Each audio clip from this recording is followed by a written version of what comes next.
O que aprendi no NLW. Gente, essa quinta aula foi sensacional, simplesmente incrível. Na verdade, todo o evento foi incrível. Nessa quinta aula fizemos bastante coisas no código. A primeira que eu quero destacar é aqui no SendMail Controller. Foi refatorado esse where. Na quarta aula nós colocamos cada condição em um objeto diferente, o que não estava tão bacana, porque aqui no TypeORM, dentro do where, ele aceita um array, ele pode aceitar uma array de objetos. E esse objeto é um grupo de condições. Então aqui seria o primeiro grupo de condições e aqui seria o segundo grupo de condições. As condições dentro de um grupo têm uma relação de e. Então eu quero um user ID com esse user ID e um server ID com esse server ID e um value não nulo. Ou eu posso também querer esse segundo grupo de condições, que eu coloquei um comentário só para representar. Nesse caso, que eu só tenho um grupo de condições, eu posso tirar da array e passar já o próprio objeto de condições.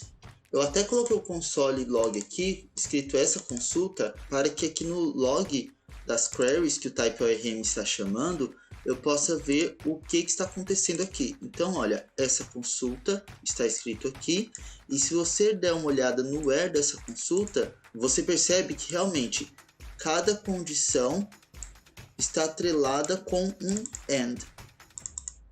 Nós também criamos o Answer Controller, que recebe a requisição quando o usuário clica lá na nota que ele quer. Também criamos o NPS Controller, que recebe aqui todas as pesquisas, separa nas categorias e depois faz o cálculo do NPS e retorna todos esses dados aqui. Testando aqui no Insomnia, nós temos todos os números detalhados. Algo que eu fiz diferente foi a resolução desse problema, que é separar os grupos de notas.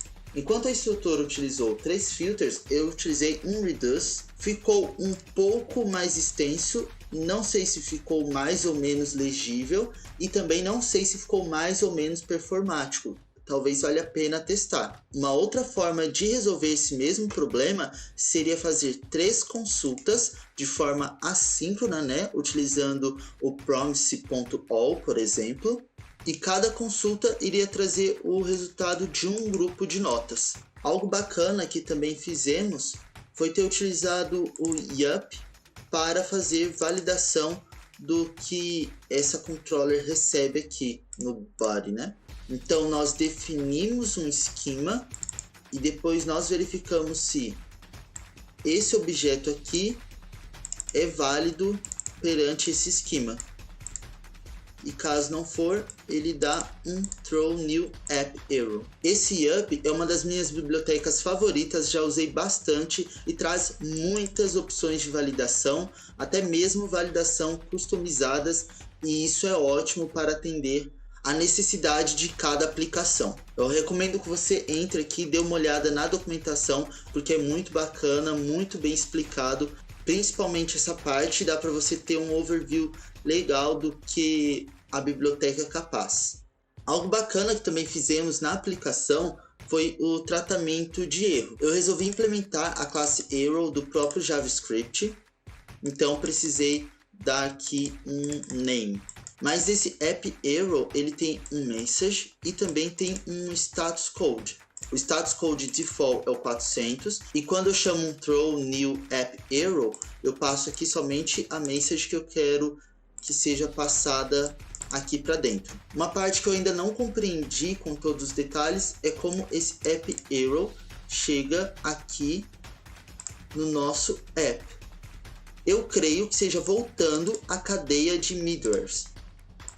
Então quando o erro acaba chegando aqui, eu verifico se ele é uma instância do meu app error e se for, eu dou um response com status 400, que é o padrão, ou com status que o criador aqui da classe me passou, e passo isso daqui para o meu cliente.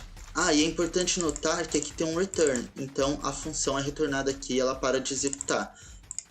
Então se não for uma instância do app error, ele entra aqui em algo padrão, que é devolver um 500 falando que é um erro interno e passando a mensagem do próprio erro, o que pode ser não tão recomendável, pois isso pode expor quais bibliotecas estamos utilizando aqui no back-end e pode ser prejudicial para a segurança da aplicação. Como os nossos erros acontecem em um contexto assíncrono aqui nos nossos controllers, pois essa função que está no nosso controller é async, ou seja, ela retorna uma promise. Essa função é uma promise. E o Express não lida nativamente com erros em contexto assíncrono. Então nós instalamos também essa biblioteca Express Async Errors, e assim nós conseguimos tratar dessa forma, como eu já mostrei para vocês, os erros que acontecem em um contexto assíncrono, tá bem? Na aula foi falado um pouco sobre extensões, eu uso várias. As que mais me chamaram a atenção na aula e que eu acabei instalando foram essa Code Spell Checker e também esse Bracket Pair Colorizer. Aqui ele mostra um exemplo, ele escreveu Start com um R e 20 com 2 T's aqui, e também aqui não está separando, né? E quando ele arruma, para de dar erro. Eu já vou mostrar para vocês algumas configurações que eu estou utilizando nessa biblioteca, que são 3. Esse spell.words, você pode acrescentar palavras válidas, tá bem? Eu acrescentei type ORM porque estava dando erro. Você pode ignorar extensões ou pastas, e aqui eu estou ignorando o .hbs. E esse diagnostic level, ele é muito importante, pois aqui eu posso colocar, por exemplo, information e salvar. E ele vai me mostrar nessa caixinha aqui de problems as palavras que estão incorretas. Então, se eu clicar, essa consulta que eu coloquei como um log para me guiar aqui no terminal, não é uma palavra válida no inglês, então me mostra como incorreto, mas eu particularmente não gosto que fique me mostrando isso. Eu gosto de deixar essa parte só para os erros de tipos e erros que vão me impedir de rodar o meu programa. Então aqui no lugar de information eu coloco essa opção, e quando eu salvo aqui o meu settings.js, ele some os problems, mas me mostra aqui esses 3 pontinhos informando que tem algo incorreto. O mais legal é que quando eu dou um Ctrl ponto, me aparecem opções de palavras que eu quis escrever, nesse caso save, mas eu também posso adicionar ao dicionário essa palavra específica, se caso ela estiver correta. Nesse caso eu quis dizer, na verdade, save. Essa outra extensão que também me chamou a atenção adiciona cores tanto nos parênteses, quanto no colchete, quanto nas chaves. Mas para variar, tem uma configuração default dele que eu não gostei tanto, que é essa cor gold, essa cor amarela. Como eu acabei não gostando do tom dessa cor, prefiro deixar esse amarelado para palavras, para strings, né? Eu usei essa opção aqui, comentei o gold e adicionei um white. E eu achei que ficou muito bacana o resultado. Se você prestar atenção, a chave que começa o meu JSON é branca, e depois a chave interna a isso é dessa outra cor. E se você tem uma outra mais interna, é esse azul claro. Eu ainda não estou 100% satisfeito com essas cores, mas com o tempo eu posso ir ajustando isso. Eu gostaria de agradecer a Rocket City pelo Next Level Week, eu aprendi bastante e também revisitei várias coisas importantes. E dia 1º/3/2021 vai começar as inscrições para o Ignite. Eu vou estar lá. Lembrando que o Ignite não é para iniciantes, então se você está iniciando, faça o Discover.